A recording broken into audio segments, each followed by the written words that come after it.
Assalamualaikum warahmatullahi wabarakatuh. Perkenalkan, nama saya Dian Pratama Siregar dengan NIM channel 23004. Di sini saya akan membahas materi tentang konsep pengakuan akuntansi pajak atas investasi pada entitas anak dan properti investasi.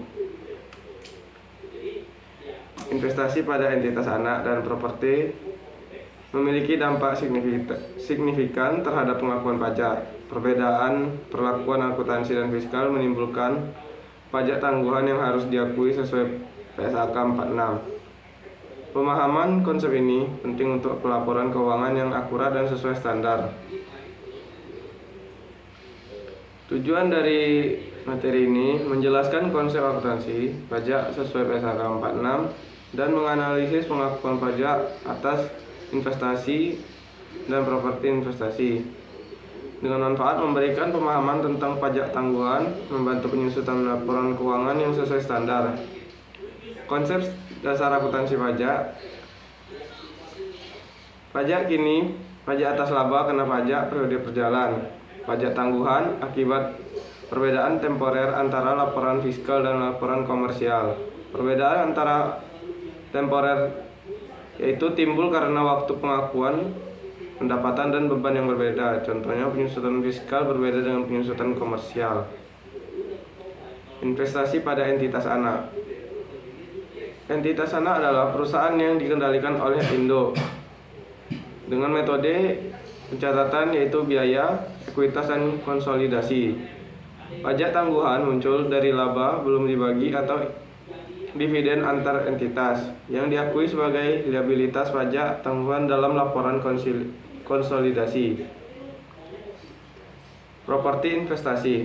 Menurut PSAK 13, properti investasi dimiliki untuk pendapatan sewa atau kenaikan nilai. Model pengukuran nilai wajar dan biaya. Jika nilai wajar naik, muncul perbedaan temporer dan liabilitas pajak tangguhan. Pajak baru dikenakan saat keuntungan direalisasi. Perbedaan komersial dan fiskal. Perbedaan penyusutan nilai aset dan pendapatan antar laporan yang menimbulkan pajak tangguhan, yaitu aset atau liabilitas. Penting dilakukan rekonsiliasi fiskal agar laporan pajak dan akuntansi selaras, yang dicatat sesuai PSAK 46 dan diungkapkan dalam hal. Contoh penerapannya yaitu PT Indo memiliki laba yang dibagikan 400 juta dari entitas anak, akan mengakibatkan timbul liabilitas pajak tangguhan. Contoh keduanya, properti investasi yang naik 200 juta nilai wajarnya yang akan diakui liabilitas pajak tangguhan. Jurnalnya itu di debit beban pajak tangguhan dan dikredit liabilitas pajak tangguhan.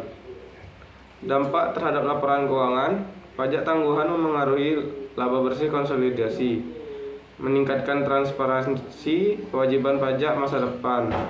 Wajib diungkapkan dalam catatan atas laporan keuangan, menunjukkan kepatuhan terhadap SAK dan regulasi pajak. Kesimpulannya yaitu pajak tangguhan muncul karena perbedaan temporer antara akuntansi dan fiskal. Yang kedua, investasi dan properti investasi perlu pengakuan pajak tangguhan yang tepat. Sekian dari saya, terima kasih.